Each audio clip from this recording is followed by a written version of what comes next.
Okay, perfect. Hello, everyone.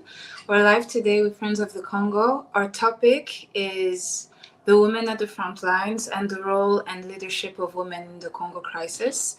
My name is Sylvia. I'll be your co host. And today we just want to use the month of March to talk about the women in the Congo crisis, the role that we're having, the work that is being done. We will start with obviously our message, which is to talk about the strength of women. March, International Women's Day, we want to talk about Congolese women being more than just victims, being survivors in spite of a crisis that is targeting them so much. We also, of course, want to give a quick rundown of the Congo crisis because this discussion is for anyone and everyone to be a part of. No matter what you already know about Congo, there will always be some type of explanation for you to understand who is involved and what is happening.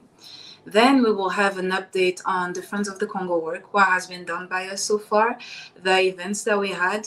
We'll have a very interesting guest today, Rebecca Katikati and Anne Garrison, that will join us in our discussion.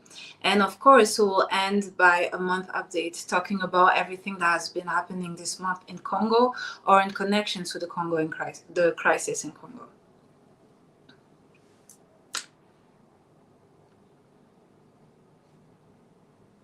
So yeah, did I miss anything?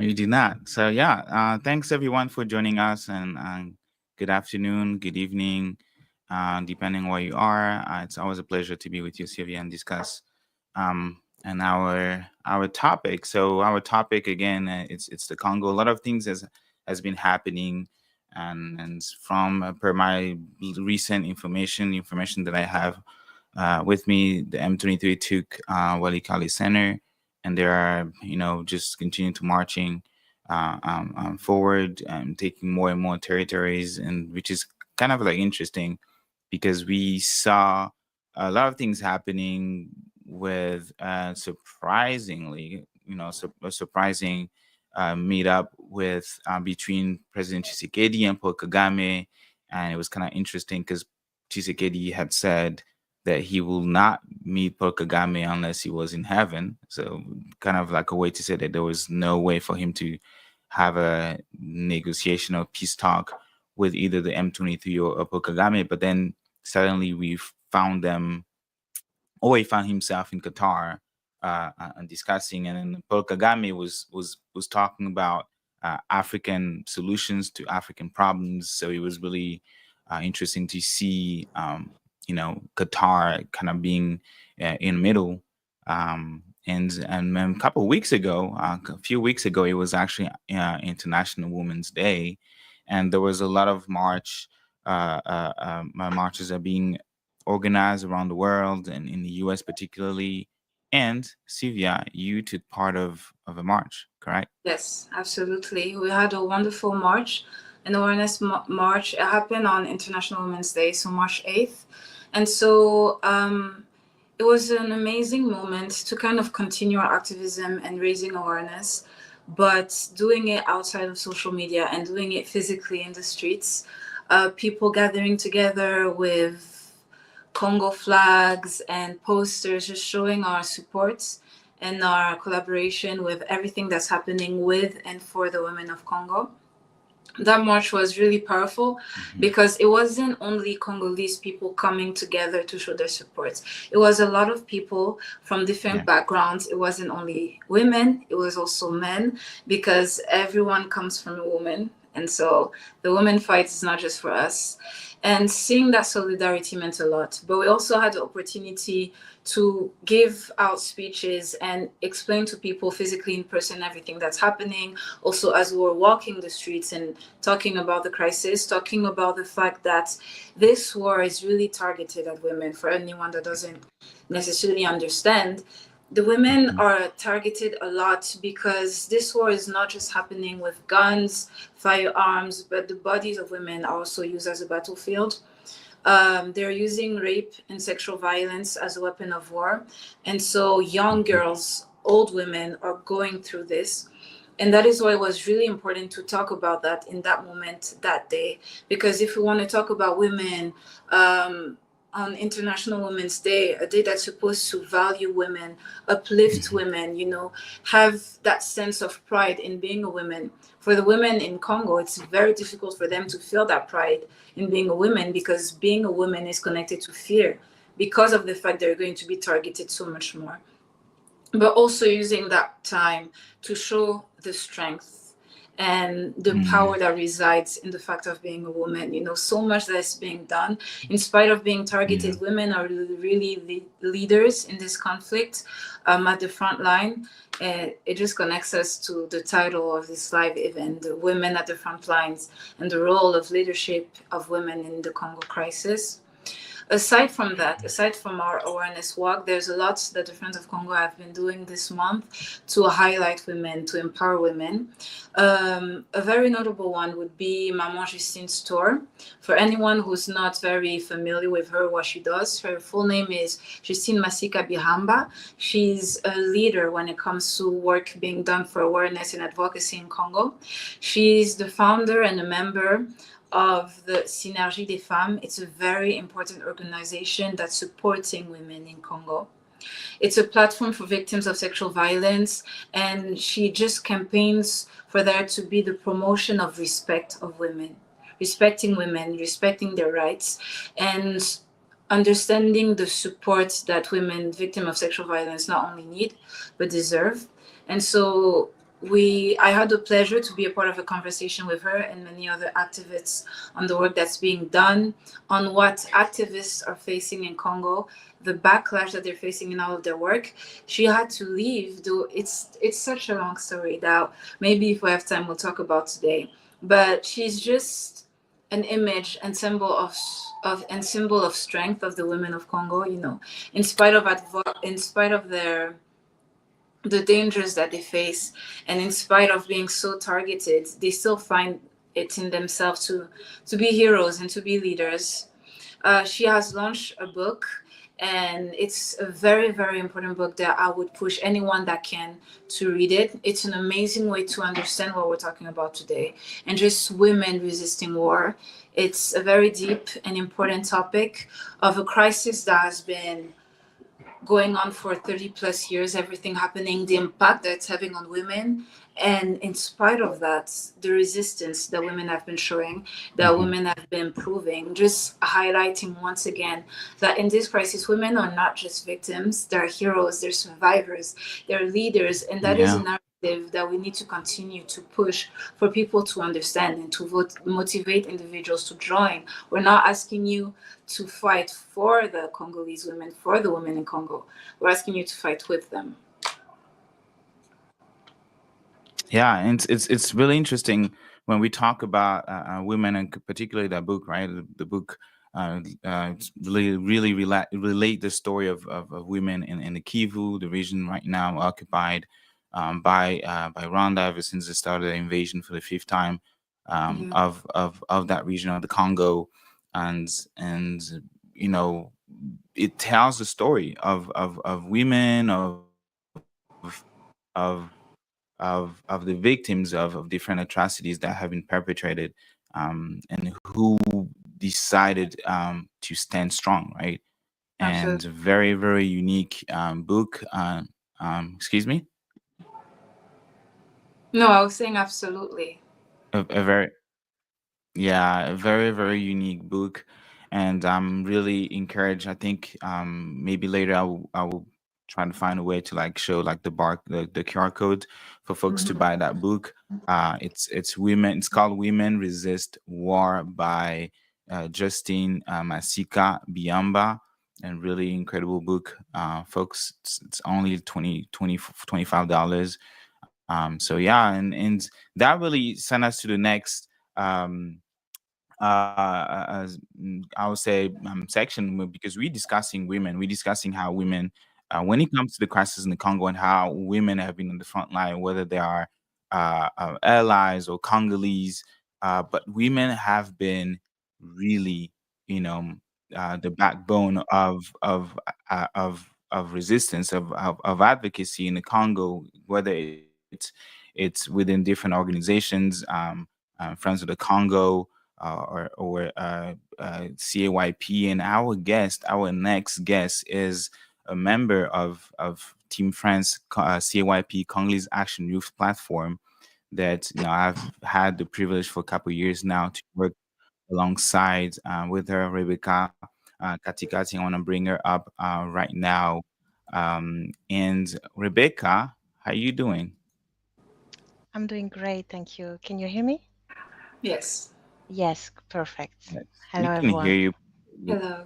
Uh, yeah, and Rebecca is an activist and lives in Europe and in France, and Rebecca has been advocating for Congolese, right? Like, and just pushing toward the recognition of the Congolese genocide, and something even one of our guests, another guest that will come later, uh, uh, Mrs. Garrison, said that the Congolese people are being killed not because of who they are, but because of what they have, and that's essentially has been the work of the Congolese Action Youth Platform. So, Rebecca, really quick, if you can, speak about the Congolese Action Youth Platform, what the women or just the folks in our organizations that we have been and together working and serving, what you guys have been doing, what you guys have been working on, and what to tell the folks listening and watching us today. hmm Yes, sure. So thank you for having me tonight, or this afternoon at your place.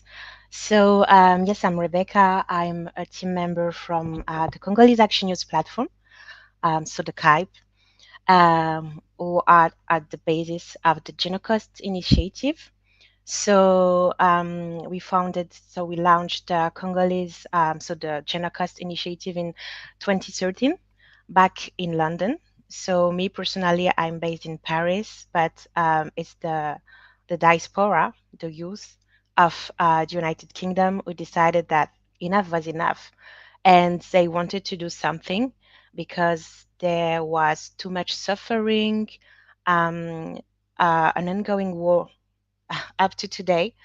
And so with the Genocost initiative, which is the contraction of two words, so the genocide and the costs, because we have to name things, it's definitely a genocide, which is happening in the Democratic Republic of Congo. And as you say, there is an economic side also of this genocide. So there is human losses, so people who are dying, but also not just like, if I can say so, just a war for territory, but for the plundering of our natural resources. So there is definitely an economical war in DRC.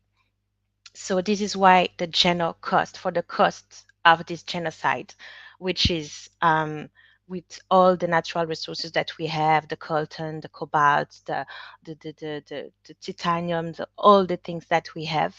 And currently, so we have been existed for like over 12 years now, and currently Mhm. we are advocating to have the legal recognition of the genocide, because it's quite surprising that we talk in our mouth of the genocide, but in Congo, our government up to today has not legally acknowledged or recognized the genocide.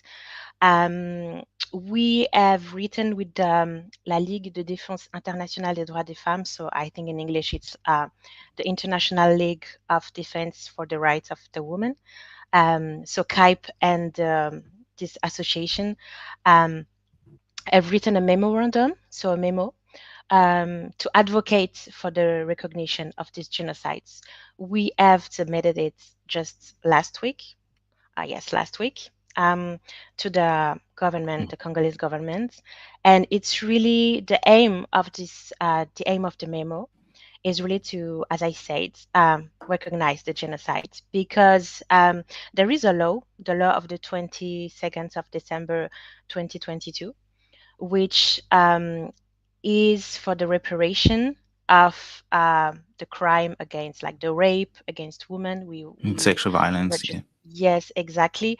Mm-hmm. But we want to push it further because it should not just be a specific article, um, just a small article for the, as you say, the sexual violence against women, but really a whole law for Mm-hmm. recognition of the genocides. So this is really to push it and also to have to highlight the importance of the symbolism of the uniting you my God, the unanimous vote of the uniting oh my God, United unanimous Nations. vote. Yes, no, Yeah, yeah, the you're doing unity good. in front of the National Assembly in DRC, because we have to be all together in this. We have to name things, as I said, and we have to have a law. We also have Mm-hmm. to, in the same wave, if I can say so. We also, so with this legislative reform, we also want to highlight, so Genocost, so CAIP want to highlight the importance of having um, places of remembrance. I say Mm-hmm. remembrance, even if, unfortunately, this is an ongoing conflict. Normally, remembrance is more for something that was in the past. But, it's really important because as Congolese, or even like, I can say so for French people, for Italian people, for, I don't know, people from Tanzania, um, um, when we talk about the culture, we tend to think about like the languages or the traditional dishes. But I Mm-hmm. think as Congolese people, the culture is also to know our history. And Yeah. without naming people, um, there is currently on social media people who try to rewrite our history, to rewrite the Mm. history of Congo. And it's really important because we want to we want that our children, our siblings, our brother, little brothers and sisters remember that, okay, if they go to Kisangani, they go to Lubumbashi, they go to Kinshasa, they go to all over the Congo, they will have some buildings, they will have some museum, they will have some, how do you say, the plaque commemorative, some writing on buildings that remember that, okay, there is a genocide in And 1998. Yes, go ahead. yeah, go ahead. Sorry, finish. I want to let you Yes. finish. So one of our other projects is the Kisangani Museum. So it's really a project of one of the first in the Mm-hmm. long list that we want to start in Kisangani, which is pretty big city in Congo, with a museum which will be a center of research.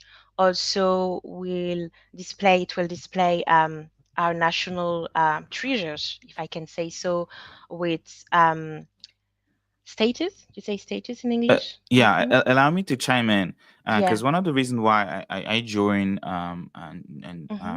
CAYP Congolese Action Youth Platform a few years ago, it's because I was moved by the mission and also to take over that challenge, right? To wanted to challenge the legal definition of genocide and say that yes, we know the current state of that definition, the legal definition of genocide according to the Geneva Convention, but we within Congolese Action with Platform, we want to expand it and also start the history, like you mentioned, like people needs to know the history. Congolese people needs to know their own history, and remind folks of what happened under King Leopold II when there was this, when Africa was being, cut into pieces as a Great. cake, Yeah. and Congo was given to King Leopold II as a facilitator, like someone that was used to facilitate the plunder of the Congo because Congo was too big and too important to belong to only one state. So they gave it to a businessman that called himself a philanthropist to essentially making sure that the Congo will be that common market that will be plundered because that's what Congo was designed to be. So Congo Free State we've seen images of folks having their hands cut because they couldn't meet the quota of rubber. Like there was a certain weight, like you have to exploit to collect rubber. There's a certain weight, and if you don't meet that weight, Mm. your hands will be cut. You will be killed. And women were raped. We're talking about women being used today with the war, the invasion of Rwanda and Congo, how women's body are used as a battlefield. It was the same case in the Congo, right? So to me, it was really remarkable to see that the Congolese Action Youth Platform back in 2013, I was still in college, trying to say, you know what, guys, we need to redefine what genocides is for Congolese. We're gonna call it genocide, and that was really remarkable. But really quick before letting you go, so uh, the Congolese government has attempted, and you said that to recognize a genocide. At least they mentioned that in the law that they published in Article 28. How does CAYP envision collaborating with the Congolese government or working with the Congolese government? What's CAYP's strategy to really push forward this memorandum or this the Genocide law, not just nationally but also internationally? What's CAYP's strategy? Okay, thank you for your question. First of all, it's very important to highlight, to underline that we are aiming for peace. So, for instance, we are all in volunteership in the CAIP, so Congolese Action Youth Platform, with this Genocost initiative. We are all people like member of the civil society, and we are not closed-minded to work with the Congolese government, but we um, are pushing transparency, which means if they are asking us because we have knowledge on the ground with mobilizations, with like the civil society in the diaspora and in the Congo, we will be open, but we don't want to. Um, we don't want that this what we are doing for the legal recognition of the Genocost is, how can I say that, um, is You can say that deviating. in French. Yes, Deviating, it's yeah, yeah, just, yeah, yeah. yes, from just like for advertisements of the power of the government or something Yes, like that. We really want yes. that, okay, the legal framework, the legal recognition, once again, of the genocide.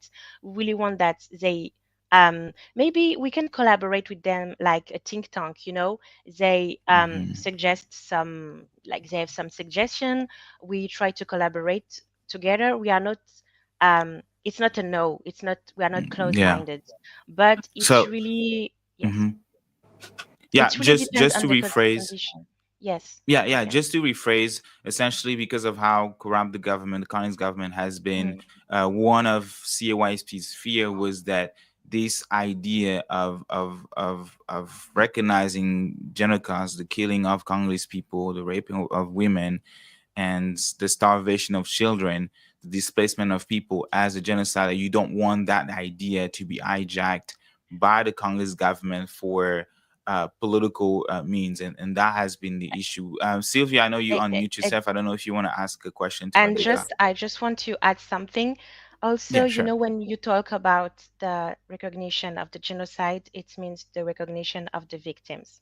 It Yeah. means the Mm, recognition of the family who are left behind. And mm-hmm, in the recognition, there is also a matter of the founding, a matter of the costs, a matter of money, because we have to say the words. And what we are fearing and what we don't want is that this money for the family, for the victims, for these women who are raped, are just, you know, cor- di- like, how can I say that? Just transfer to something else or Yeah. somewhere else, or to someone else. So Absolutely. it's really tricky because, once again, just as a conclusion, as I said, we are open to work with them. As I mentioned in the beginning, we we we gave them the memo that we Mhm. wrote.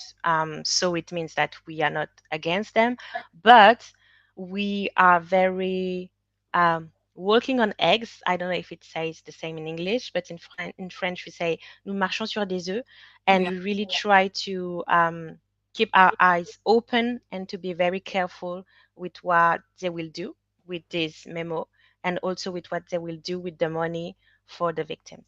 that makes sense. That makes complete sense. Thank you so much for Mm, highlighting that. But I wanted to ask you also, because we're talking about women empowerment and our role in the Congo crisis.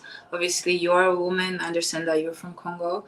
Yeah. So, if you could quickly tell us, with who you are, with your own identity, what does the work that you do there mean to you personally, Hmm. and your personal connections that you may have with, you know, hearing about what's happening in the news, the killing of women that doesn't stop, the torture of women that only gets more and more innovative. Like, we hear the same stories, but then you often hear stories that get worse and worse. So what does that mean to you as a woman? How does that impact you, and how does that influence the work that you do with your organization? Yes. First of all, yes, I'm a Congolese woman, but I Mm-hmm. was born in Switzerland. So this is the first thing. I think as children who were not born in the Congo, we really want to keep ties with our native, what can I say, the native country of our parents. And this is the first element that me and other members of the CAIP, we are really tied with the Congo, even if we are not on site in Congo. And also as a woman, I think women are strong. I think it was the 8th of March. It was Mm-hmm. the International Women's Day. Mm-hmm. And we see, if you have seen some footage, some videos of women in camp in Bukavu, in Goma, and I can say in the whole of Congo, women are very strong. You can see women who are raped, uh, but who are still pushing. Or they are farmers. They try to get food for their children. They try to, and they keep pushing. They stay alive, not just for themselves but for their family. Mm-hmm. And I think women in Congo, I think it's almost at the spiritual levels, because to be that strong, um, it's really spiritual for me. And yes, as a woman, we cannot just, me as a woman personally, I'm very sensitive to all the violence done Yeah. to women in Congo, but also just domestic violence, and also the inequalities of many things, of salaries, of, Yeah. women have to work twice harder than men often to prove themselves, Mm-hmm. to earn their life. So yes, I think as a woman, I cannot. I think every woman, no matter their race, no matter they are white or black, um, we cannot be insensitive to what is going on in Congo. Absolutely. That's so strong. You saying that is very strong, because it's very difficult to fight for development and trying to get support when people connect to the crisis in Congo to the people of Congo. It's so much more than that. We're not facing all of that violence because of who we are, but because of what we have. I Yes, say have like this yes, because Congo is the richest and at the same time the poorest, you know? We're poor because we're so rich. And so it's crazy that these people, you know, the women, especially those that live in the East, everything that they're experiencing is because of resources that they don't benefit from, resources that only make their situation worse.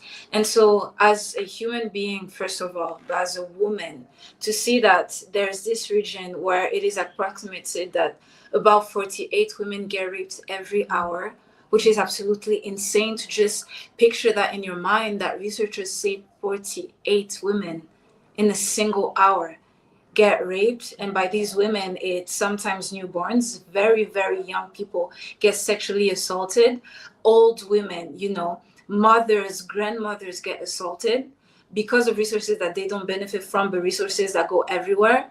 It's crazy that it would be difficult for that connection to not be there, you know. This is yes, something that involves everyone, people beyond Congo.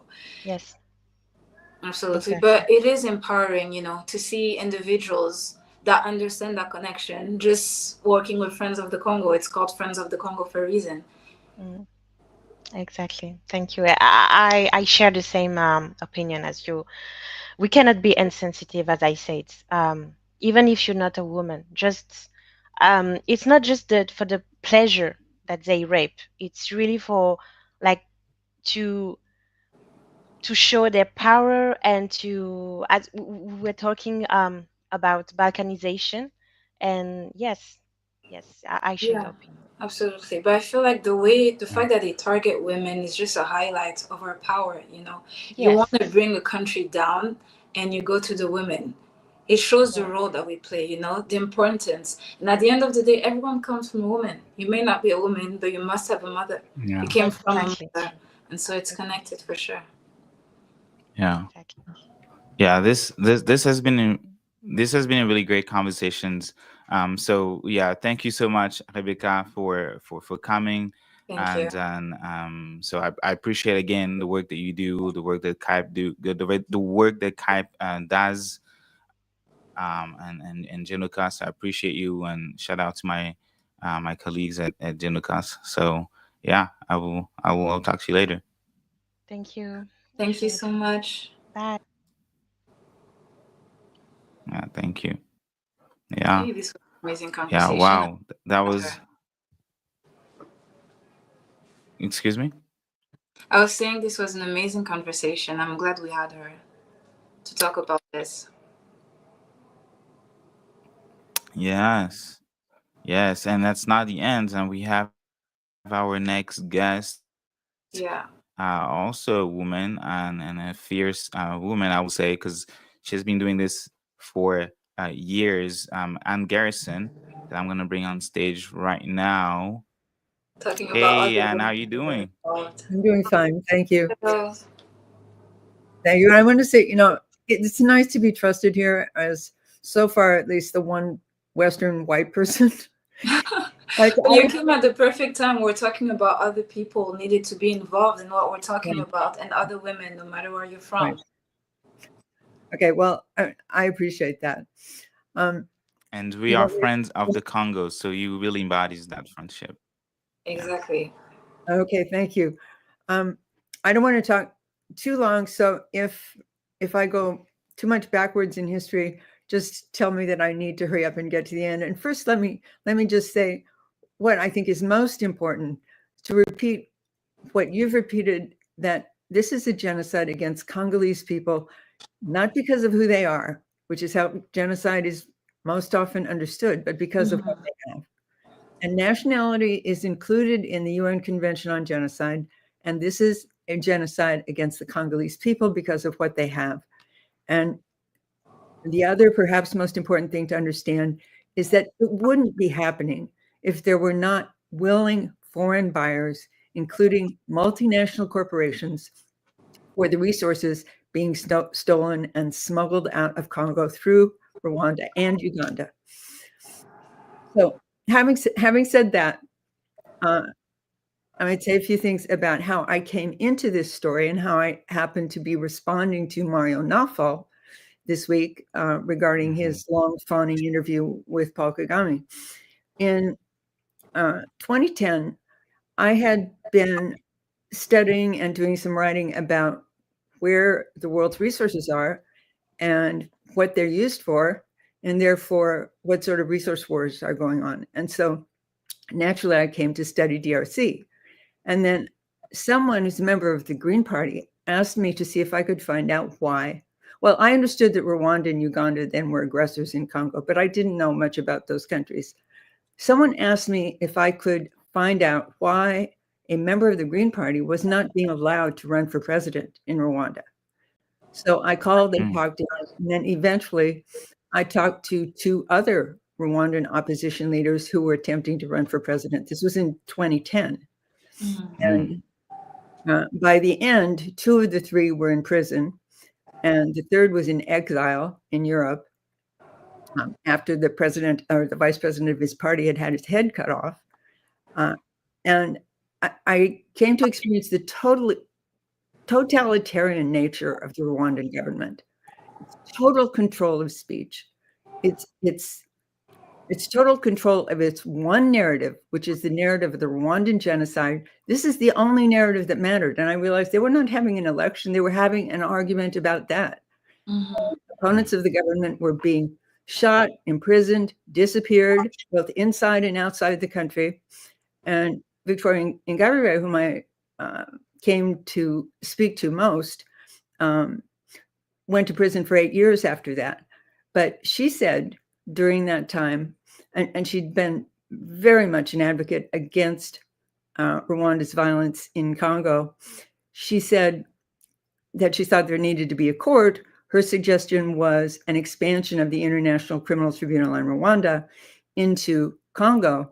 And whether or not you wanted to support that or not, I actually don't think that's the greatest idea, but I know that you advocate for a court, an international to try crimes. Yeah. Right. Yeah. Yeah. Okay. So eventually I came to understand after that year, I just tried to keep up with the election itself, but I was realizing that there were dark secrets about the Rwandan genocide that the government was absolutely determined to keep a lock on. It's total control of speech and rage and repression towards anyone who suggested that the story of the Rwandan genocide was any more complex than the simple story that we're all told. And Victoria Ingabire, she not only suggested a court in Congo, she dared to say that Hutu people had been killed, had been victims of war crimes and crimes against humanity before, during, and after the genocide. Absolutely not allowed. She went to prison for that and for attempting to run for president against Paul Kagame. So now, so eventually, as I studied the whole situation more over the past 17 years, it's become very clear that Rwanda and President Kagame have been absolutely determined to impose their one narrative, the narrative of the Rwandan genocide, on Congo, and to completely disregard the suffering of the Congolese people and Congolese genocide. It's the one thing they talk about. The Rwandan genocide happened in 1994. They tell their simple story: a million Tutsis killed in 100 days, and ferociously attack anyone who tries to tell any more complex story or to discuss the suffering of Congolese people. So Mario Nawfal, that's this high-profile podcaster, ex-podcaster, who has Elon Musk's backing, took this trip recently to Rwanda to talk to the Rwandan president. So long, fawning interview, went on for an hour, and he called it an investigation, a deep investigation. He bills his podcast as being 70 minutes. Pardon me? He calls his 70 minutes. Yeah. Yeah. Oh, yeah. 7. Yeah. Okay. Right. Yeah. He's the X69 podcast. So he went over a minute. He calls it raw, deep, uncensored. Said he was doing a deep investigation and then claimed that President Kagame was blowing the top off the story, the narrative about resource war in Congo. And his work and this particular podcast are anything but. All he did was feed Kagame his talking points and then ask him to elaborate on them. He didn't consult a single other source. He didn't cite another source. Yeah. So then his team asked me to respond, and I could not understand why they were asking me to respond. They knew that I had. They reach out to you personally. They reach out to you personally. Yeah, on X, they reached out to me personally and asked me to record a response, 6-minute response. Wow. And at first I said, I don't trust this. Why would you do that? But they asked me repeatedly. And so I said, okay, I'll do it. I recorded it. I submitted it. And then after a week, they hadn't played it. There were several assurances that they would. I think there may have been some starry-eyed producer. The only thing I can think is that there may have been some starry-eyed young producer who believed that the Novel podcast actually was what it claims to be and that they would play this. So she responded a few times, oh, yeah, we're going to play it. And then they just stopped responding at all. So I recorded it. I posted it to the top of my X page where it is. And I just posted the text version, slightly longer text version, which is published in Black Agenda Report. So anyone who wants to listen or read those can go to my X page at Ann Garrison. Now, do you want me to say some of what I said to Novel? Let me jump into that, because Okay. you have been a journalist for so many years, and I just when I watch that again, that whole interview, I was like, there was nothing journalistic about this. There was nothing journalistic about this, because you're not pushing back to what is being said. You're not bringing other sources. You just repeating what your guest is saying. Or sometimes he's even he was speaking on behalf of Kagame at some point. I'm like, are we listening to Mario right now? Or are we listening to Paul Kagame? And why there is no mention of other sources, right? Uh-huh. Yeah, Yeah. exactly. None. Like I said, he didn't cite a single source. He didn't cite a book. He didn't cite a report. He didn't cite a study. He just fed Kagame his talking points and asked him to elaborate. So, it was farcical, and yet he's still out there claiming that his podcast is raw, deep, uncensored. He says, "Goodbye, legacy media." He's going where no one else would go. He's going deep as no one else would. Yeah. So in 6 minutes, I responded that the UN Group of Experts reports, June 2024 and December 2024, both said that there are Rwandan troops in DRC, 4,000, and that Rwandan troops and M23 are integrated and operating under Rwandan command.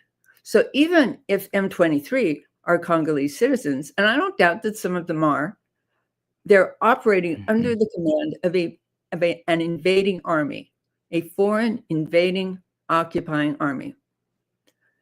I also cited the 2008 International Rescue Committee report, which said that between 1998 and January 2008, 5.4 million Congolese people had died of the wars in the DRC since Rwanda and Uganda invaded in 1998. Most of them as a consequence of displacement and disease, and nearly half of them children. This is something that the Rwandan government absolutely will not acknowledge, and tries to force out of any conversation about this. And it's pathetic the extent to which the international press agrees to this. Absolutely. Those are very valid points. But I also wanted to point out the fact that, as you said, first of all, they don't acknowledge it. But second, there's a lot of misinformation going around. People, and not even only the Rwandan government, but trying to put excuses or reasons for those troops that they deny being there, the soldiers being there, protests going around for Congolese are killing Tutsis, and showing Congolese people as perpetrators rather than victims, and making it harder for individuals fighting for the advocacy and awareness of that crisis to get, some recognition and some people to accept that this is something wrong that is happening, that Congolese people are victims, Even, I don't know if you've been seeing everything on social media. It's not only happening in person, but anyone who's Congolese trying to talk about what is happening and trying to call out Rwanda for what their action, they get pretty much cyberbullied on the internet. Any video who shows support, not even this month. Anne has experience. Every time she posts, she has a lot of folks. Yeah. This goes on for many years, and this might be a good time for me to tell my story about what happened at Sacramento State University. This was 15 years ago, 2010. And the UN mapping report on human rights abuse in the DRC 1993 to 2003 had just come out. Mm-hmm. And there was a conference on genocide here at Sacramento State University. Sacramento State University is very compromised by the Rwandan government. They regularly hold these events, which are contexts in which the Rwandan government pushes its narrative. And I sat and listened to this. I attended the first day. I sat and listened all day. Then in a small breakout session of no more than 30 people, I raised my hand and said that I thought anyone considering the Rwandan genocide and its aftermath in the DRC should consider 16 years of UN investigations. At that point, it was 16 years. And immediately, and I mentioned the UN mapping report, which had just come out. I started to list the other reports. Before I could even finish that, I said, I think we should list these reports, the Garrison report, the mapping report, and another list, the investigations into illegal resource trafficking, 2001, 2002, 2003, those reports, and the biannual reports. And immediately, the Rwandan moderator just shut me down, said, "How dare you? How dare you mention these reports? You will not be allowed to say one more word." Wow. And then it got worse. I was surrounded by about 10 of Kagame's people. They were all screaming. It was very scary. I mean, even though here I am at a university, it was very scary. They had all surrounded me screaming, and one of them grabbed hold of me. And then at that point, somebody from the university intervened and said, "Hey, you can't do this here." But that is just an example of how totalitarian their narrative is, how absolutely intolerant of dissent or anything that counters their narrative they are. And they've gotten away with it for many, many years, but I think it's breaking. And when Victoria Ingabire ran for president in 2010, his narrative was like a brick wall, and it started to break. Sylvia, I don't know if you have maybe a question for Anne. Go ahead. Yeah, because this live, we really want to focus on the resistance of women and the empowerment. And I want to ask you, in spite of this event happening to you, you being in a very dangerous place and dangerous position for speaking out about this, and yet here you are once again continuing the advocacy for Congo. What pushes you to continue doing what you do, in spite of the understanding that you're putting yourself in danger by doing that? Oh, well, I don't think I'm putting myself in danger here. I'm in California, and I sit at a small state university, and somebody from the university intervened before anything happened. And I don't believe that they would attempt to attack me here in California. They do have a history of attacking their own people, of attacking, murdering, and disappearing their own people. There's a really good human rights report on transnational repression by the Rwandan government. And Judy Reaver, actually, she experienced vastly more danger and consequence than I did. She wrote the groundbreaking book In Praise of Blood, Crimes of the Rwandan Patriotic Front, in which she discussed the Rwandan army's crimes before, during, and after the genocide, and then in DRC. And she concluded that as many or more Hutu people as Tutsis had died in the Rwandan genocide, the 4-year Rwandan war and genocide. People often think it was just 100 days. It was actually, the 100 days was the end of a 4-year war. But anyway, while she was working on this book, she was in Canada.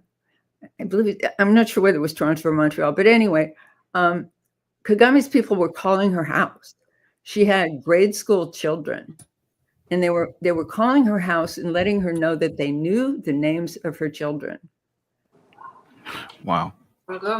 They were threatening her, and the stress was so great that she finally had a breakdown. She had developed an autoimmune disorder and had to be hospitalized for a while. And nevertheless, she finished this book. So I recommend that everyone read this book, In Praise of Blood, Crimes of the Rwandan Patriotic Front by Judy Reaver.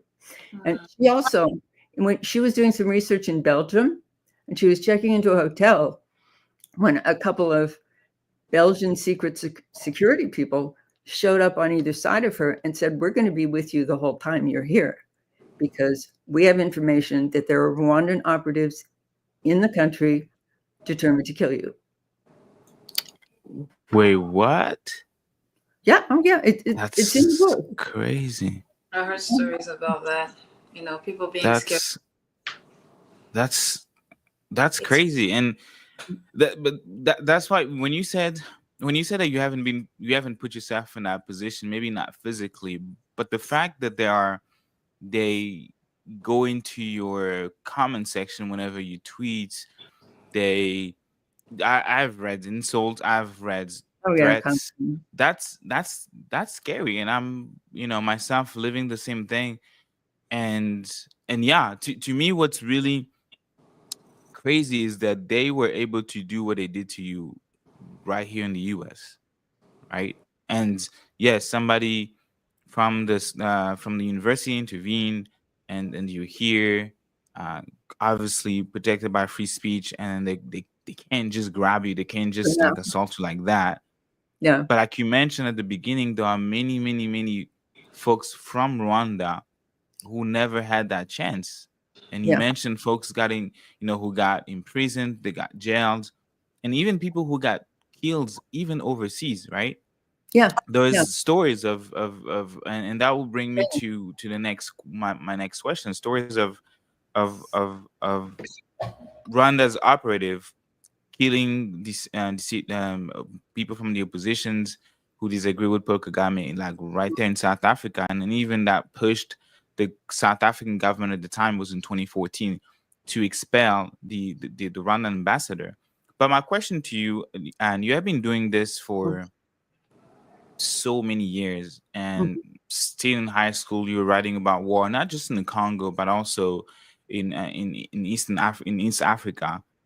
What can you say is different between, or if there is any difference, and it will be up to you to tell us that, between what's going on in the Congo, what has been happening in the Congo with Rwanda's involvement, the M23, and the Congolese government today? What kind of like difference, if there is any, between that specific conflict, that the massacre that is taking place, land grabbed, with what you have seen and documented and wrote in other part of Africa?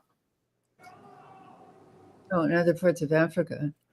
Well, you have all over Africa, I think you have the issue of pre-colonial boundaries and people making claims based on reclaiming pre-colonial boundaries. And I see this particularly in the Horn of Africa, which is the other part of Africa that I'm somewhat knowledgeable about.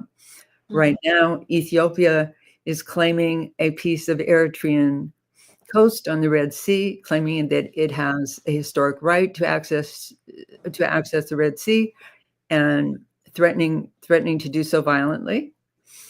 The same thing was happening with Somalia. They were claiming a piece of Somalia, again, in the name of historic access to the Red Sea.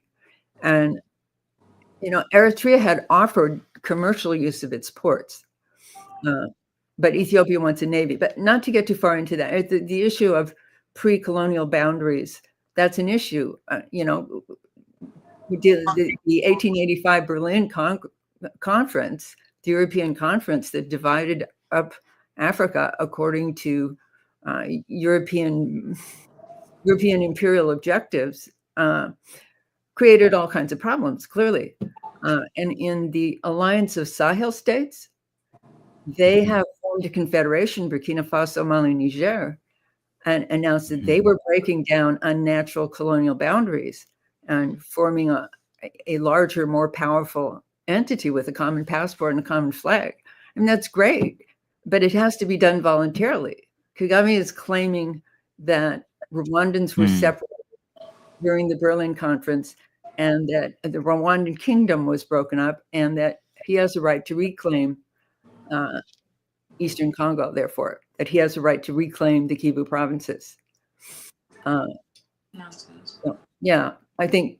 But don't you think there was a danger in that when we have to go back in history and say that, you know what, this used to be ours, now we have to take weapons and then change that? Like, what would happen? Like, does it mean that France can get to reclaim Louisiana because the United States bought bought Louisiana from France, or that Mexico get to reclaim some part of the United States? Or even if we stay within Africa, what would happen to the peace in Africa and around the world if every single country has to go back in history and take weapons and kill and displace and mass murder just in the sake of rewriting history? Yeah, and reclaiming borders which are going to be disputed. That's why I said it's great if they're going to do it voluntarily. I heard someone making a kind of starry-eyed speech about this, about overcoming colonial borders, and he said something about restoring the kingdom of Rwanda, Congo, or something like that. And I thought, what? That's insane. Where is he getting this idea? But obviously, it's doing it violently is not going to overcome any damage done by the Berlin Conference. And also you have, well, there's a limit to how much I should speak to this being a Westerner, but I just say that there. So you mentioned something else I wanted to ask you a question on. Wait a minute. Yeah, please finish. Okay, some countries like Eritrea and like Congo, I think, have developed an identity. They have an identity that has evolved during the years that they have been within those boundaries. Yeah. I mean, as Congolese people. Yeah. Yeah. Okay, go ahead. Sorry, I interrupted you. No, that actually quite connects to the question, because you mentioned the genocide in Rwanda and the connection it has, but this is something that's also heavily used when it comes to misinformation and them kind of justifying the fact that they have Rwandan soldiers in Eastern Congo and explaining what they're doing. We talked about the Hutus and the Tutsis, and now we have people. Just recently this month, we had protesters here in DC in front of the Congolese embassy with posters saying protect Tutsis and free Tutsis, Congo is killing the Tutsis, and all of that. And so from your perspective, knowing that you mentioned, what would you have to say to maybe other Western people that are trying to understand this crisis? They are trying to understand what's happening in Congo, people that don't have connections to Congo or Rwanda. But it's so confusing because on one hand you say free Congo, and on the other hand you hear protect Tutsis. Like, for Westerners or people not African or not connected to any of these countries, it could be very confusing. So what would you have to say to people in that position to understand? Well, several things. For one, I know that census estimates are difficult to get in Congo, but I've consulted what seem to be the best estimates, and it seems there are maybe 80,000 Banyamulenge Tutsi in South Kivu province, and maybe as many as 500,000 Tutsi, in 500,000 Congolese Tutsi, perhaps in North Kivu, but so say a total of maybe at most 750,000 people. And there are 12 to 15 million people in the Kivu provinces. So Rwanda is demanding that these people, the Congolese Tutsi, are the only ones of any importance, when, again, 5.4 million people were estimated to have died by the International Rescue Committee just between 1998 and January 2008. No one knows what the numbers are now, but I'm sure they're much, much higher. And a lot of people are dying of displacement. And I think it was last November, trying to remember which, I think it was the UNHCR, one of the UN agencies, said that another the displacement population was up to 7 million after hundreds of thousands more had been displaced. And then the various UN agencies reported hundreds of thousands more displaced since January. So people die of displacement and disease, and all the reports are saying that these people have very few services, very, very little aid.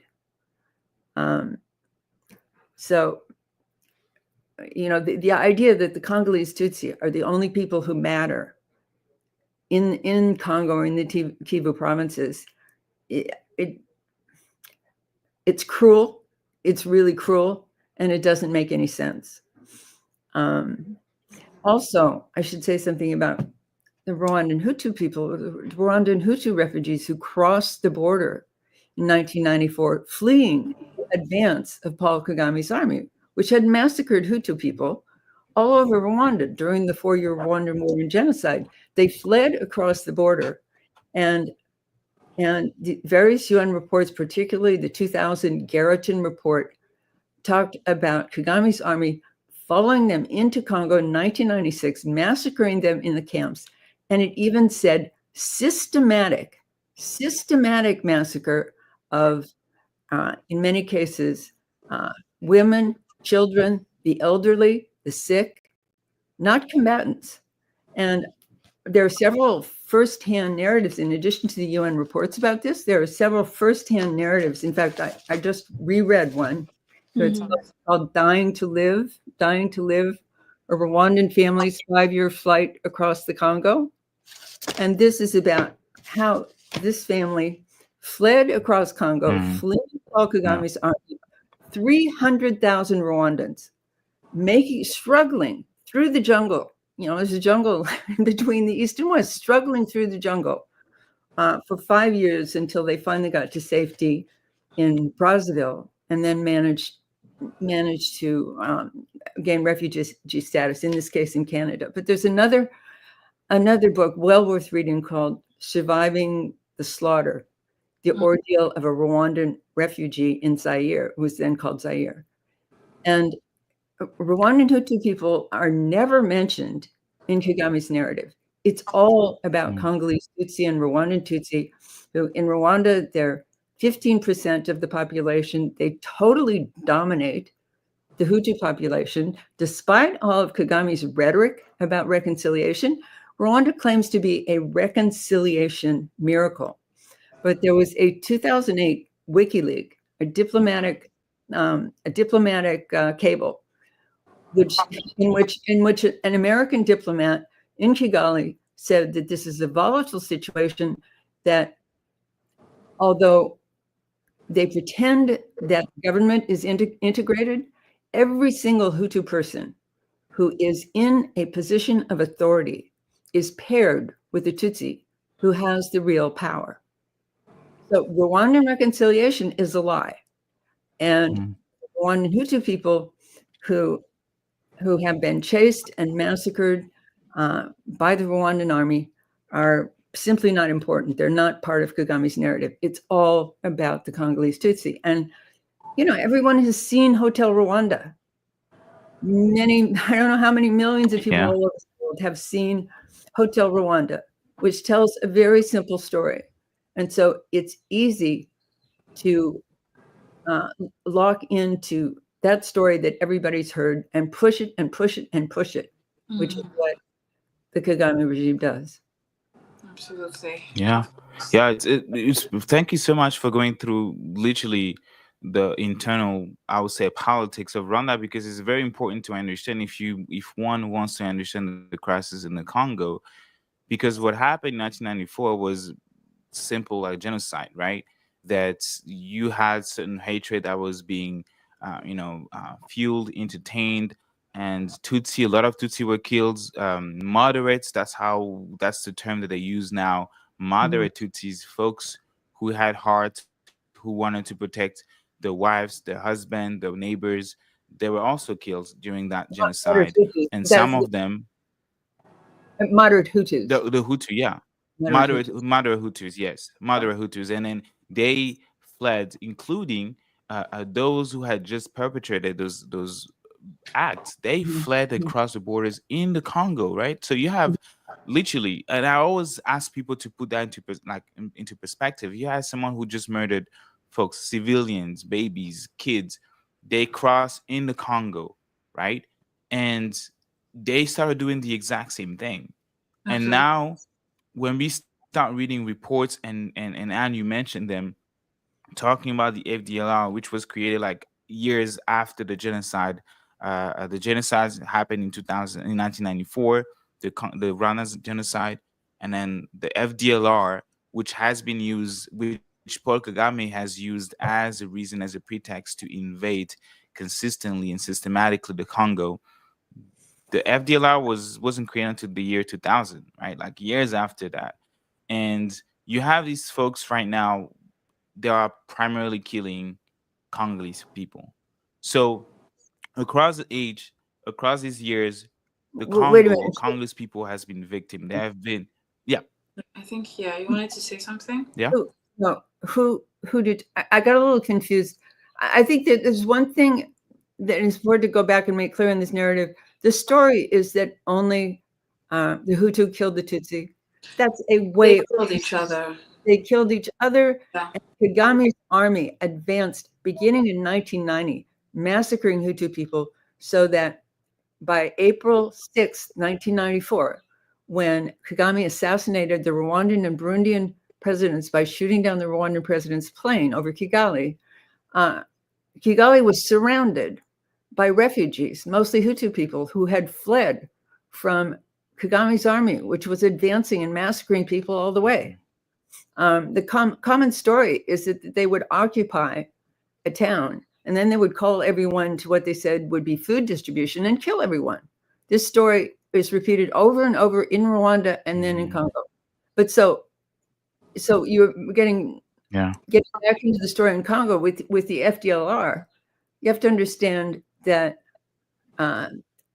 this was a militia that was created after the Rwandan government had invaded and massacred Rwandan Hutus all the way across the country and in Eastern Congo. Yeah. But talking about the position in Eastern Congo, I feel like it's also very important to highlight the fact that Congolese people got killed in that time as well. When the Congo opened their borders so that refugees could run into it, people could get killed for looking Rwandan. They would use whatever excuse. And I know it even personally because my middle name, I was named after my uncle, that because all of my family is from East Congo, that was killed as a result of that, the Rwandan genocide, people running into Congo. And so it was, at that time, was the Tutsis were running from the Hutus specifically. So they were running into Congo, and the Hutus would decide to follow them within East Congo to continue that killing.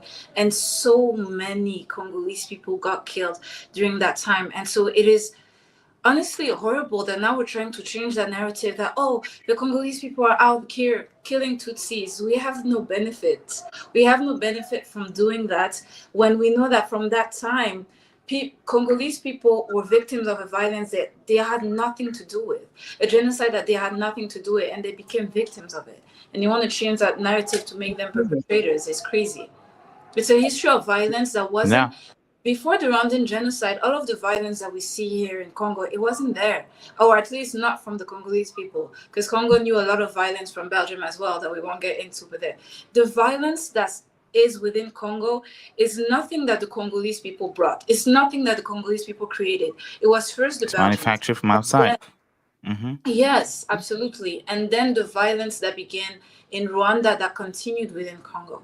And so it's crazy that we're talking about a genocide and the violence that's been going on for 30 plus years without understanding that it's not anything that we initiated in a way. No, absolutely not. And also, if I can chime in, is that when Paul Kagame, because he has been doing that, Paul Kagame and Mario and also supporters of Paul Kagame, when they talk about, for example, Tutsis being killed, they usually they try to frame it to say that there's a genocide that has been taking place in the Congo. Again, that's propaganda. That is targeting Tutsis specifically and talking about accusing specifically the government. Listen, I have no love for the government. I have been criticizing that government for as long as I can remember, since 2017. Family, same thing. But when we speak, we need to be able to speak with facts, right? Because the fact is, there is no systemic targeting of Tutsi by the Congolese government. Like Sylvia mentioned, what will be the point of the Congolese government today? And even though, like, even if, let's just hypothetically that there was evidence, because there isn't, what will be the goal? What will be the objective? Why would the Congolese government even do that in the first place? When we've had, particularly under this current regime, the Congo has never been closer to Rwanda under Felix Tshisekedi more than any other president. He, in a really controversial way, he mentioned that Congolese Tutsi were Congolese. To me, even the whole concept, the whole term of Congolese Tutsis is weird. I've never heard of a Mungala, a Congolese Mungala, a Congolese Muluba. I've never heard those things. Like you Congolese, and you from that tribe, you That's from that so tribe. true. Period. That Right. is So so true. adding that extra, and that extra Congolese is redundant, and sometimes I will say, particularly because of what we're talking about, counterproductive to the conversation that we really want to have. And also another fact to mention is that in the aftermath of the genocide that took place in Rwanda in 1994, there was a specific tribunal that was created. In that tribunal, there was not a single Congolese that was convicted, not a single one that was convicted. And so the Congo or Congolese people have really nothing to do with a war that started with Rwanda, that has been manufactured in Rwanda and then used to benefit essentially Paul Kagame. The Congo has not once, not a single time benefited from the crisis, and maybe the elites. I can argue the elites, but in terms of like the the Congo governments, like no one has benefited from that. Like, what's the benefit of seeing an entire town being slaughtered?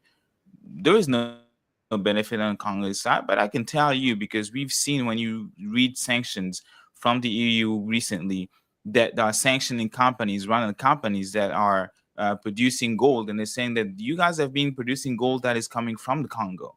You guys have been exporting cobalt and coltan that is not even from your country, right? So I think when we having conversations about who's getting who, and that's why I really really love the work that Dr. Mukwege has been doing, the Nobel Peace Prize, 2018 Nobel Peace Prize, or even the citizen, the Congolese within Genocast, and we had a great conversation with Rebecca Katikati from Congolese Action Youth Platform, campaigning from Genocast. We said Congolese. We said the Congolese has been killed. If you recognize that you Congolese and your tribes, your ethnicities are among those that have been killed, then we should be able. You should have no issue at all joining us in demanding justice. You should have no issues at all in demanding that the creation of a special tribunal, just like we have seen in the Congo, in Rwanda, for the atrocities that have been taking place in the Congo. So, regarding the special tribunal, well, first, there's just one thing I want to go back to. I've said this a number of times, but it's like counter to a narrative that is so ingrained. In 1994, you said something about Congolese Tutsi fleeing from the Hutu, crossing the border into DRC. There were, after the Hutu revolution, for generations, the Tutsi minority ruled over the Hutu majority. And then there was the Hutu power revolution in the 1960s. And there were Rwandan Tutsis, particularly the elite who, not the poor Tutsis, but the elite who had been in power, fled into Uganda and DRC, elsewhere, but primarily into Uganda. And they included the family of Paul Kagame. He was a child at that time, but they were the elite who then decided they should be able to come back and claim their birthright. And massacred Hutu people all the way from the north to Kigali, the capital. I think and then Hutu people, Rwandan Hutus fled across the border in 1994 because they were fleeing Paul Kagame's army. So it's not true that in 1994, at the end of the genocide, Congolese Tutsis were fleeing across the border into DRC, fleeing from the Hutu army. the Hutus were fleeing Kagame's army. It's and the importance of this and of understanding all the massacres of Hutu people in DRC, in both Rwanda and DRC, is that it turns Kagame's narrative on its head. His whole narrative is about the genocide against the Tutsi, and that he is justified in doing everything he's done in DRC because of the genocide against the Tutsi. And if it's acknowledged that there was also a genocide against the Hutu, and that his army massacred people, hundreds of thousands of people fleeing from east to west, then his narrative breaks down. So I don't want to, dwell on this too much. I don't want to impose Rwanda's narrative on DRC too much, but I do think it's important to acknowledge that Hutus were also massacred by Kagame's army, and then massacred in DRC, as is recounted in a number of UN reports, including the UN mapping report. But again, to say that the Congolese Tutsi population is the only population of any importance in Congo, in Eastern Congo or all of Congo, it's just cruel. It's just cruel, and it's Tutsi supremacist. Yeah. And Claude Gatabouc has told me sometimes that I'm getting too much into the detail when I say, there are 80,000 Banyamulenge and maybe 500,000 Congolese Tutsi. But I think that's important, given that, again, the 2008 study said there were 5.4 million dead as a consequence of the Rwandan and Ugandan invasion, and that there are now 7 million people, 7 million IDPs, and people are dying in internal displacement camps because they don't have access to clean water and medicine and all the very basics of sustaining human life.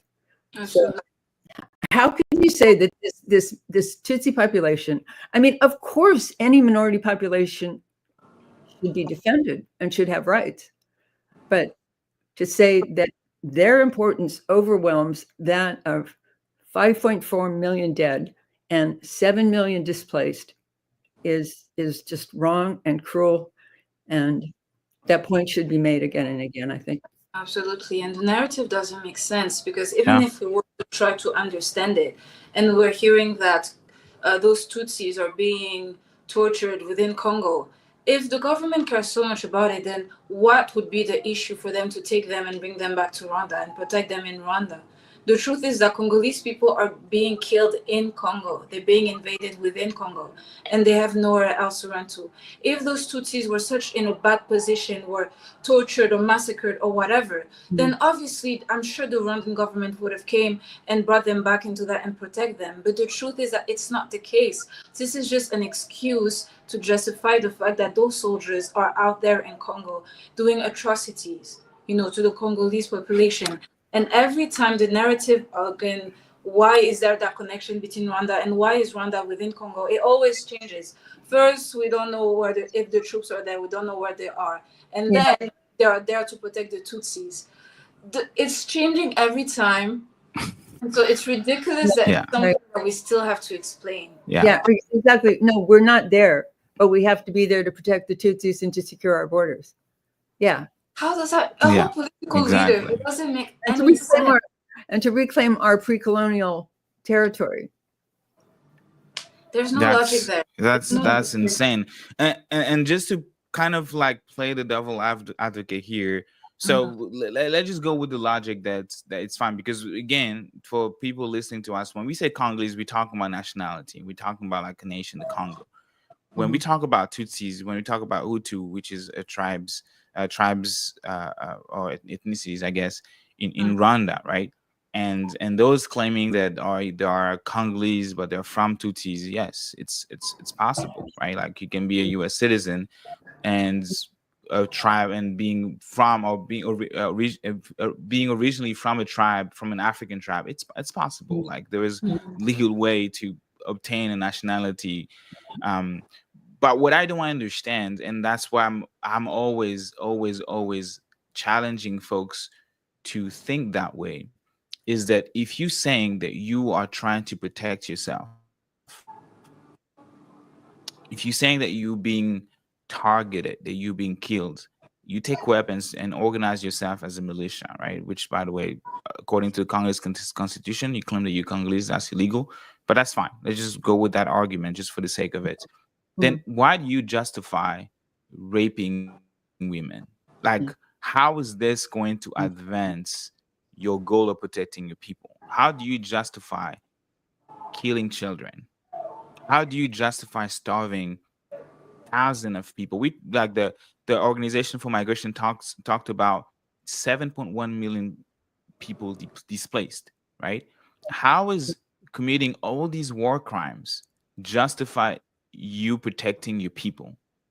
That doesn't make sense Yeah, at it all. has How is nothing. Yeah. it? The Century posted? I wish I could actually show that, but the Century Mm-hmm. said that since the beginning of the war, the Mm-hmm. Rwanda literally was able to make $800 million just looting the Congo. So how is what is looting has to do with you protecting a certain minority? So with all these Oh, wait a um second. Isn't that just in taxes? nonsense and things that really don't add up, you Uh-huh. know. Yeah, What wasn't that just? I excuse thought it me. was I thought it was 800 million in taxes. That 800 million in taxes they levied on minerals being trafficked from Congo to Rwanda. That's aside from whatever the value of the exported resources, illegally smuggled and then exported resources was. Now, I might be remembering it wrong, but I think it was 800 million just in taxes levied. which is insane. It's Yeah, crazy. yeah. But Which is close. obviously, you don't Yeah, have. so let me, Go ahead. it says here, and I'm gonna put this on this screen, Okay. that essentially that since,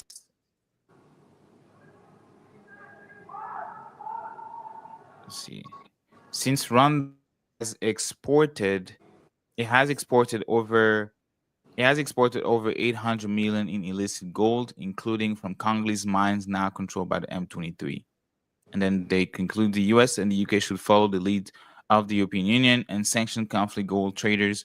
Um, Banks and jewelers also should also red flag Rwanda exported gold, including gold going to the UAE. So yeah, Yeah. 800 million in illicit gold. That's insane.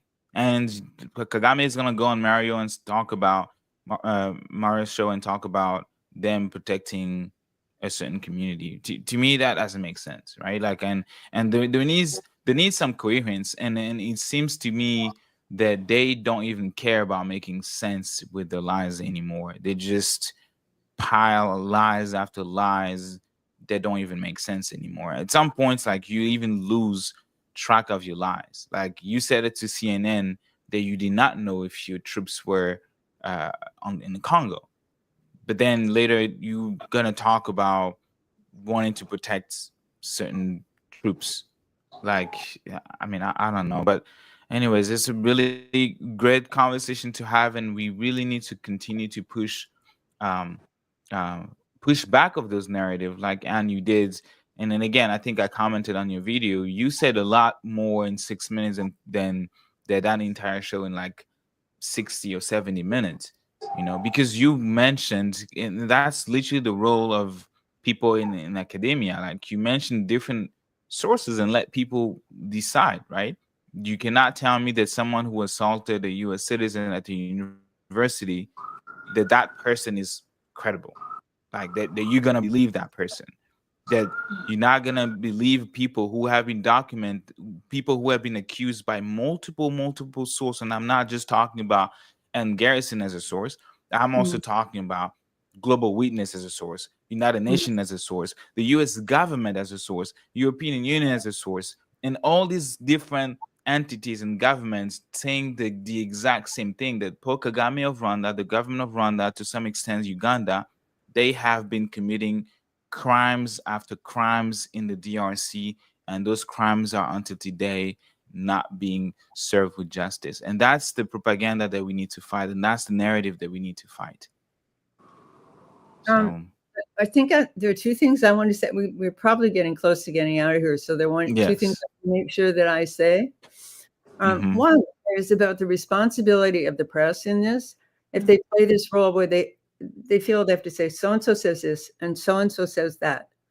And as a result, they let absolute nonsense be said, the kind we were just talking about, where he says our troops aren't there. The foreign minister said just a week or so ago that there are no troops there. And at the same time, they're saying that they have to be there to protect Tutsis. They have to be there to secure the borders. And the press doesn't point that out. And they will keep repeating whatever the Rwandan government says. And the Rwandan government keeps saying the same thing over and over and over. We have to be there to protect Tutsis. We have to be there to secure our borders. And the press says, Kagame says this. The Rwandan government says this, without pointing out that ransacking a country's resources, and any of the specifics of this that have just been uncovered, like the Rubaya mine, which was taken over by M23, which is set up a parallel administration. It's been smuggling coltan out furiously ever since. None of this has anything to do with protecting Tutsis. You don't have to create 7 million displaced Congolese people or ransack resources to protect Congolese Tutsis. That has nothing to do with it. But the press just keeps repeating. President Kagame says he has to do this to protect Congolese Tutsis, without pointing that out. And I think that's, in that sense, the press is really irresponsible. And the other thing I wanted to say was about the sanctions and the European Union and so forth as a source. Yeah, the UN passed a resolution calling on Rwandan troops to leave the Kivus. And European Union has made statements. Belgium has cut some ties, and the U.S. sanctioned Kabaribi, one of Rwanda's top officials, who's in the past been proven to be in command of M23 and the Rwandan Army and DRC. They sanctioned him, and so last year they sanctioned a few other warlords. Well, so what? That doesn't change the machine. The only thing that's changed the machine here is to put an arms embargo on Rwanda, on the import or sale of arms to Rwanda, and an embargo on the export of resources from Rwanda.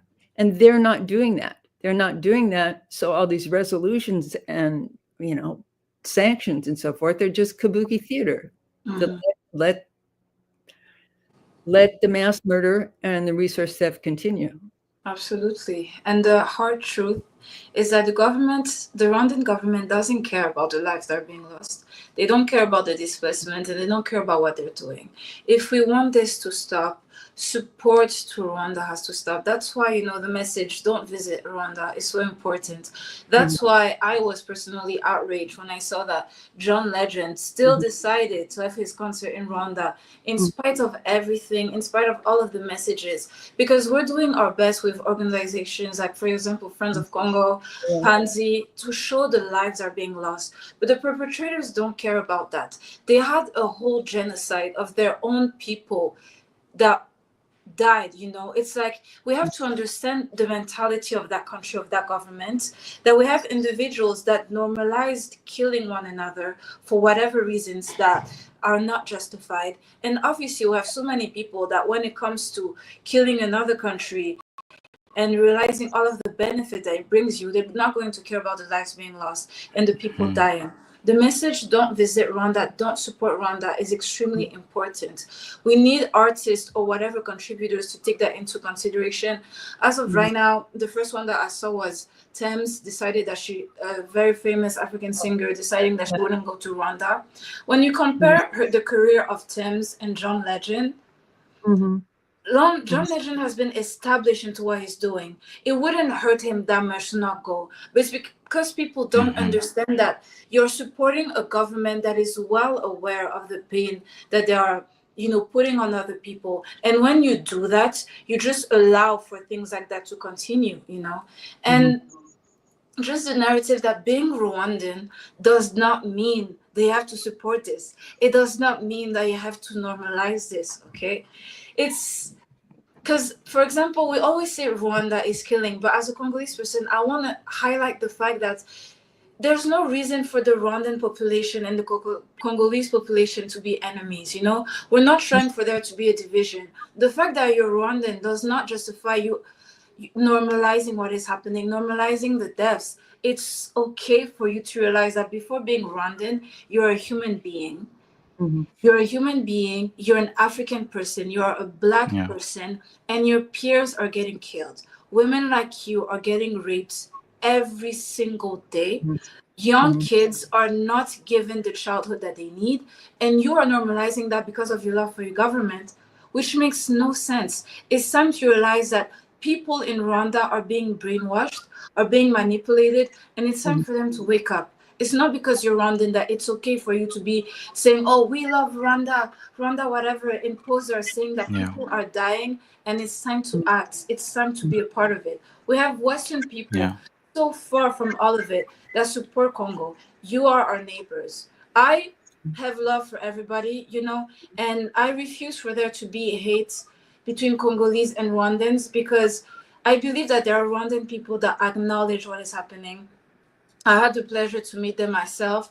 That your country of origin is not supposed to be a reason for you to ignore everything happening. We have Rwandan people that are supporting us, that are, acknowledging what is happening, and it's time for you to do the same.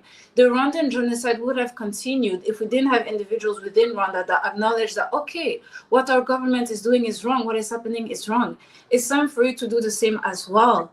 Congolese lives matter, and we are worth so much more than all of the resources and the benefits that other people are Yes. getting. Yeah. Yeah. Yeah. I Sylvia think it's, Rubuy is speaking truth to power. Exactly. Yeah. And sorry, you wanted to say something? I just want to say that I think it's important to say this is not really just Rwandan people. This Rwandan regime. Mm-hmm. Absolutely, exactly. Mm-hmm. Tutsi Yeah. supremacist regime, and it's not all Tutsis. I know Rwandan Hutus. I know Rwandan Tutsis. Um, I know a long list, including a number of journalists who've been killed just during the time that I've been following this, killed or disappeared. And Mm-hmm. right now, there is a group of opposition activists who are part of Victoire Ingabiri's party, and they Mm-hmm. were in pretrial detention for, I believe it was 4 years, it may have been 4 years. They were in Oh. pretrial detention, and now they're on trial for possessing a book about nonviolent. Oh my Yeah, God. yeah, yeah, So yeah. Rwandans are suffering, uh, Mhm. both there and outside the country, as was detailed in that Human Rights Watch report on transnational repression. Yeah. Yeah. And for the first time also I'm gonna break. Yeah, sorry, Anne. Go No, ahead. honestly, It's comparing this Tutsi. I mean, it would be like you wouldn't want to say that the Zionist regime in Israel represents all Jewish people. yeah, And Mm. it's similar. This Rwandan Tutsi supremacist regime in Rwanda doesn't represent all Rwandans, Kinyarwanda speakers, or either Rwandan Yeah. Tutsi or Hutus. exactly. Yeah, and then the same as spirit of denouncing violence, because like Sylvia said, and I reiterate that folks should not be condoning violence just for the sake, just because it belong to a certain community. Like we should be able to denounce it, denounce the like evil when we see it, right? And a few weeks ago, I was at this convention of the National Society of Black Engineering. I had Mhm. the privilege to represent our chapter, and I was just Mhm. moved by to see like a lot of professionals to students that aspire to better their lives, and that's why they went to college, and that's why they're working their lives in the community. But then at the end of the conference, I think it was a 4 days conference on a Saturday. That's when Mhm. they announced that they're gonna have for the very, very, very first time the Pan African Convention, the National Society of Black Engineering Pan African Conference that will be held in Rwanda. And I was like, oh my God, like why are people not making research before you know launching themselves or the organizations into something, right? Like, again, we should not be condoning violence. We should not be endorsing, you know, a regime that's the term that Annie used, a regime that is responsible of mass killing, a regime that is responsible of disappearance and unlawful detention, that is responsible of mass rape, that is responsible of illicit trade of minerals, that is responsible of killing people, whether they are Congolese or from Rwanda. And these are crimes documented again by various entities and organizations: Human Rights Watch, Global Witness, Amnesty International, the United Nations, and different governments. So when we are speaking about what's going on in the Congo, it's very imperative to contextualize that into what has been happening, what happened in 1994, what happened in Rwanda, what happened or what poured in Congo and continue to happen until today, and how we as a community, as citizens of the world, we should not bear and we should not continue to witness those atrocities without ever, standing up against them. So I'm gonna leave it there. Maybe Anne, if you have uh, last thing to say to wrap up, maybe because we've been way over our time, but that has been a really great conversation. Yeah. Okay, I'm just going to repeat what's most important. This is a genocide against Congolese people, not because of who they are, but because of what they have and the responses right now of the European Union, the UN, etc. These trivial sanctions against individuals or maybe disruptions in the relations, for example, between Rwanda and Belgium, are just kabuki theater. There needs to be a UN embargo on arms imported or otherwise delivered to Rwanda, and resources, primarily minerals, exported from Rwanda. Something needs to disrupt the machinery of murder and exploitation. That's what's needed. Absolutely. Thank you so much, Anne Garrison. Sylvia? Any last words? We just once again to highlight, that this month is about women's empowerment and supporting women in everything that they're going through, acknowledging that in East Congo, women are targeted so much more. But in spite of that, we can just see them as victims. They're survivors, they're leaders, and they deserve to be supported. They support to be, you know, given the assistance that they need for liberation.